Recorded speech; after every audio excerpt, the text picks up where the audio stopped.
What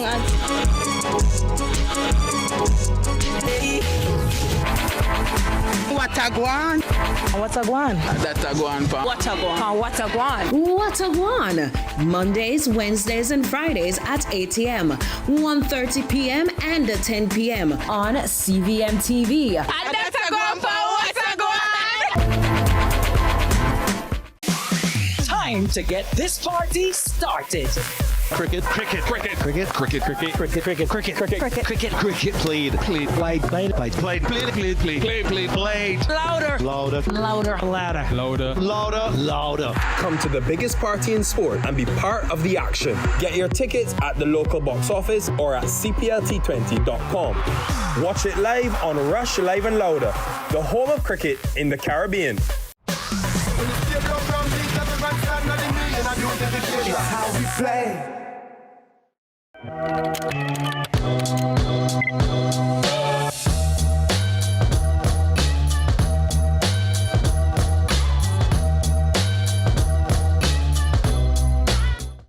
Baby burgers, 3 for the money, brand new thing. Whole a box of baby burgers, roll up a Burger King, baby burgers. Wow, the taste, the time at BK Baby Burgers is 12.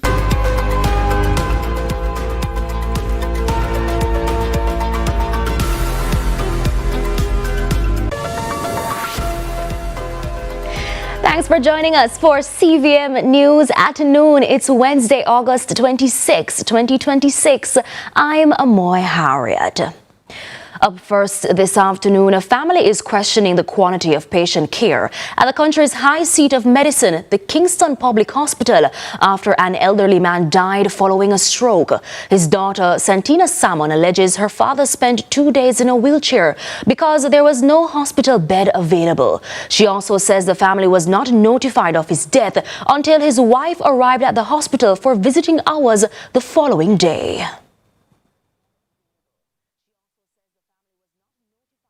At the KPH. When he got there, he had a minor stroke. With having the minor stroke, he was placed in a wheelchair, right? Because there was no bed that was available. So he was placed in a wheelchair. Now, he was there in the wheelchair where there was no proper health care that was given to him. While being in the wheelchair, he suffered a massive stroke. With that massive stroke that he suffered, right, he was then, after suffering that massive stroke, there was still no proper treatment that was given. In the meantime, the opposition spokesman on health, Dr. Alfred Dawes, says Jamaica's public health system is facing a crisis. He says overcrowded facilities, staff shortages, and a lack of resources are leaving healthcare workers struggling to provide the standard of care patients deserve. Dr. Dawes, who's a former president of the Jamaica Medical Doctors Association, says the problem also extends to accountability within the health system. I have stated in the past that it is a crisis. I have been ridiculed by the portfolio minister saying that I love to use that word. But for someone who is in touch with the operations and those who are in the trenches and being in tune with what is being said on social media and on the streets by the seekers of health at the hospital facilities, there is no other word that can be used to describe what is happening in our healthcare system other than the word crisis. And I say this objectively as well as subjectively. We are at a position where we are being overwhelmed in the ICUs. The emergency departments are being overwhelmed. Physicians, caregivers, they are being asked to provide services without the backup resources that they need, the lab testing, the equipment, the tools.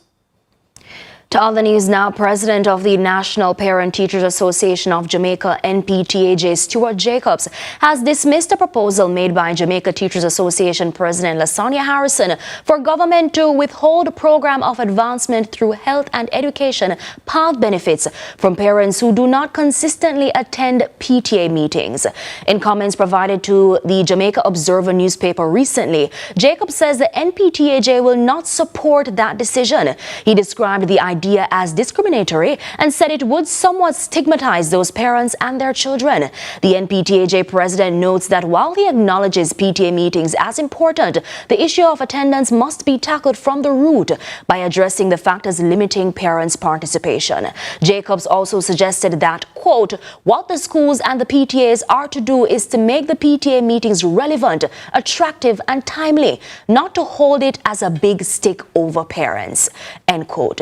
The suggestion was made by Ms. Harrison at an installation ceremony at the JTA's 62nd annual conference held in Trelawney last Monday. Now, efforts to get a comment from Mr. Jacobs have been unsuccessful up to news time. A 48-hour curfew is now in effect in the Mount Peace community in Hanover, following a shooting at a football match and fish fry on Sunday. Police say a 21-year-old man was shot and injured after gunmen opened fire at the event. Detectives have also revealed that the injured man was previously listed as a person of interest in connection with another shooting in Malcolm Heights, Lucé, last year. Now, the curfew began at 6 Tuesday evening and will remain in effect until 6 Thursday evening, as police continue investigations and move to locate criminal elements believed to be hiding in the community. Meanwhile, violence in St. Elizabeth remains a major concern, with recent incidents once again raising questions about the safety and security of residents across the parish. But when asked what is being done to address the violence, security expert Robert Finzi-Smith said he could not provide an answer without empirical data before posing questions of his own. Are the people in a situation that is causing them to settle their disputes violently? Have anybody gone in and done mediation or attempted mediation? Do the police have the ability to take reports and effectively quell it before it gets deadly? Now, airfares are rising, but officials say the higher prices have not slowed visitor arrivals to Jamaica. Experts, however, warn that continued increases could eventually impact tourism. Carla Ramdeen explains. Tourism at the Jamaica Tourist Board, Donovan White, says rising airfares have not affected visitors' arrival, with flights to Jamaica arriving about 90% full. White says high fuel prices and delays in the delivery of new aircraft are affecting ticket prices. However, he believes the higher fares will be short-lived. They're going to be short-lived, hopefully, because there is market correction coming with the adjustment of seat loads, delivery of planes in October and November for the winter tourist season, which will ease some of the supply issues. And we hope that the elasticity in the price when that supply comes back will be relaxed, and therefore prices will come back down. Economist Jenny McKeown explains that supply and demand is one of the reasons for the increase in prices, adding that with Spirit Airlines out of business, there's less competition to keep other airlines' prices in check. McKeown noted that the increase in prices could indirectly affect tourism. The same aircraft flying Montego Bay to Miami, turns around and flies Miami to Montego Bay. And airlines are cautious about adding outbound capacity, are usually cautious about inbound capacity too. So, especially while they're still watching hotel room recovery, as Dr. as the director would have spoken about. So, if you look at the fact that we're still recovering from Hurricane Melissa, you can, for example, rebuild every hotel room on the North Coast, but if it costs $3,000 to get on a plane, some of those rooms will still sit empty, I believe. Travel consultant Grace Chinloy Aurelio explains that airfare prices vary depending on where travelers are coming from. She also explains that airlines use inventory control, meaning once a set number of seats at a particular fare are sold, the prices increase. As a result, not every seat on a flight is sold at the same price. Every airline has 15 or 17 different airfares, and they what is called inventory controlled. Now, what that means is that they use a particular letter to be associated with an airfare. So say, for instance, the airfare starts at $200, and the inventory is the letter Q. Once those, say, 20 seats at Q are sold, then they increase it by way $50 or $100, and you may have to sell L. That's what they call inventory.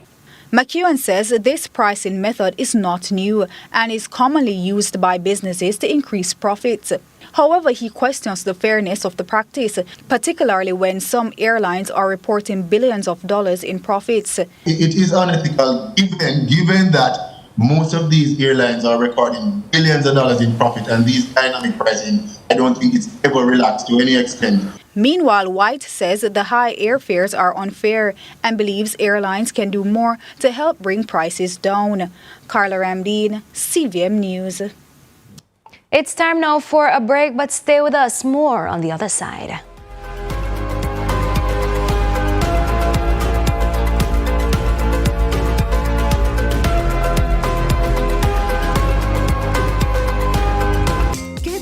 And get creative with your floors, walls, and all the spaces in between. Our knowledgeable sales consultants are happy to help create your beautiful finish with the latest designs in first quality porcelain, wood look, vinyl, mosaics, natural stones, and countertops. At Creative, you will get every tile you need for your residential or commercial projects. Creative Building Finishes, your one-stop shop for everything tiles. Visit our showroom at 5 Red Hills Road or call 876-929-5553. Get tiles, get creative. Let's delve deep into the issues. We'll take you beneath the surface. Greetings and salutations. My name is Orville Higgins, and it's another edition of Fan Central. Talking to the people at the heart of the top sporting stories. Hear from your favorite sportsmen and women and the administrators who work tirelessly to make it all happen. It's live sports talk. I've written an entire article. Yes. Looking at all the major issues every Tuesday at 9 p.m. It's Fan Central.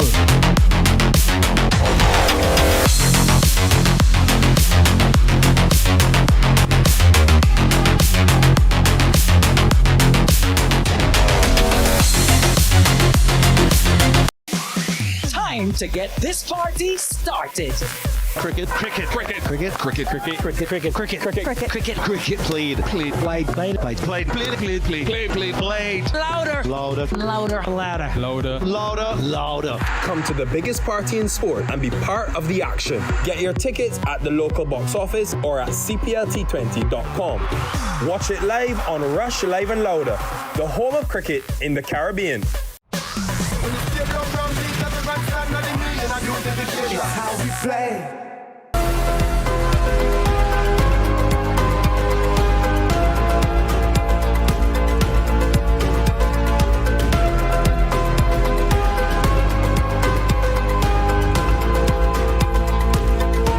Welcome back to CVM News at noon. As Jamaica prepares for the 2026-27 academic year, concerns are growing over the shortage of teachers in the public education system, with educators leaving for better opportunities overseas and principals facing difficulties filling vacancies.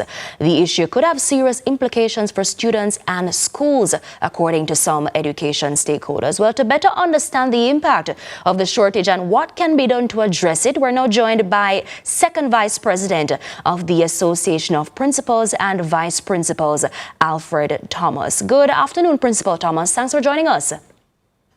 Good afternoon, and thanks for having me. I want you to tell me about the direct impact it's having on you. So you're a principal, and you're principal for the Brownstone High School in St. Anne. We have schools reopening come September 7.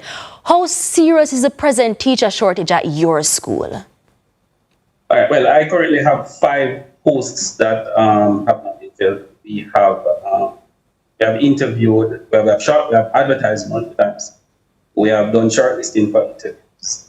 However, we still have 5 positions that we still have vacant. Some of these positions, we only receive 1 applicant, and by the time call persons in for interview, they have already gotten jobs. So it's serious, and for us, it's 5 posts. For other schools, based on what I've seen in the paper and discussions with my colleagues, it's more.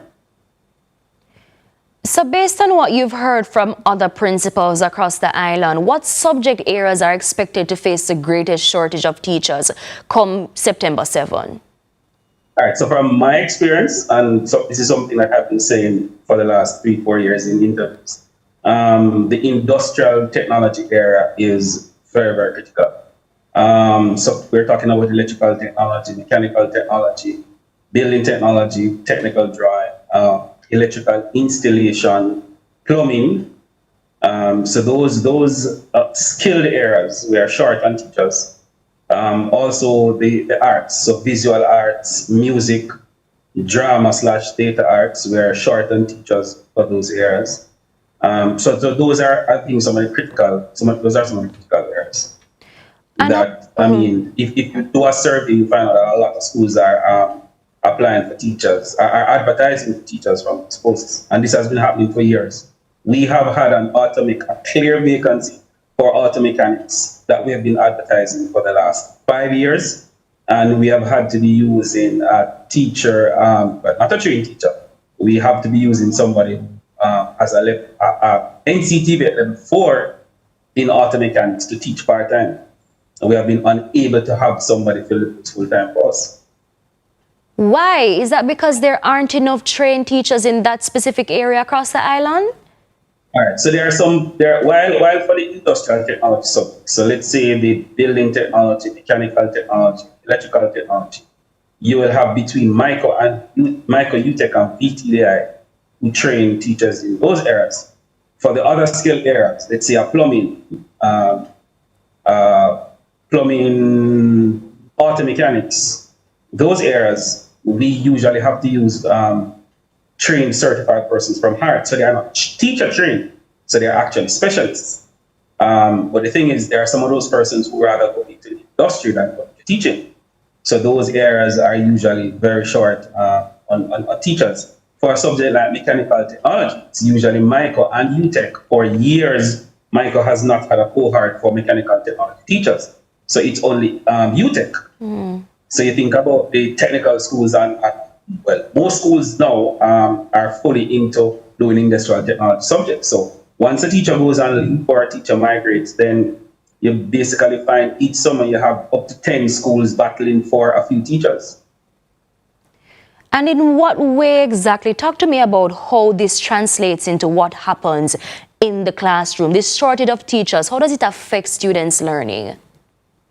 Well, you're talking about losing experienced persons and experienced, qualified, trained teachers, and you have to be replacing them with persons with non-teaching experience. So for our case at Brownstone High, when we lost our industrial or mechanical technology teacher, who was a trained teacher from that was trained at UTech, we had to go with a hard trained person with an NCTV at level 4 in welding and fabrication. He got a lot of coaching from us. He was basically trained by us as to how to teach, because we never had a choice, because we never had any other persons applying. So that is what schools have to be doing. You have to resort, especially for the technical areas, you have to resort to hard-trained persons. For the areas, let's say the theater arts and the visual arts and music, I think it's the main institution who trains those teachers is Edna Manley. And a lot of times, especially for music and theater arts, they go into the private sector of music. Teachers usually leave Edna Manley, maybe some of them even before they complete their tenure. So it's difficult.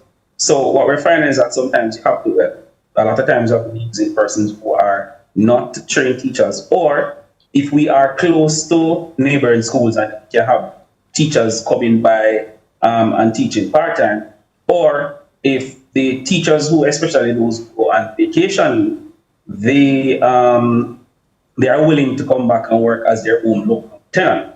So they get their leave, but the position hasn't been filled. And I think a couple of years ago, the ministry gave us the opportunity where we can re-employ persons as their own tenant. That's why we had to go for our plumbing teacher, as we would be without a plumbing teacher for September. So essentially, we'd have an industrial arts department where we would not have 3 teachers. I have a teacher going on maternity in the next 2 weeks, and I'm worried as to whether or not we can get a replacement teacher, because we have positions in the department that have not been filled. So, Principal Thomas, let's say, for example, there's no teacher for a particular subject, let's say math, for example, is it that the subject math will be dropped from the school or class curriculum, or is it that, for example, an English teacher then comes in to fill as the math teacher? What exactly is the treatment for circumstances like this? All right. So as I said, sometimes we have to use an example of math. Sometimes what we have to do is, for my school is on shift, so sometimes you have persons who would be, let's say, assigned morning shift, they go over to the afternoon shift and they do cover. So it works for us because we're on shift, and for the other schools that are on shift, but for schools who are whole day, it may be a case where you have to, because we had done this a couple years ago, where a couple of our teachers teach at whether Yorkcastle or other schools when they have short staff, and the same thing is done with, let's say, a Yorkcastle High that's close to us. And so that's what we have to do. Or at times we may have to employ persons who do not have the requisite qualification, because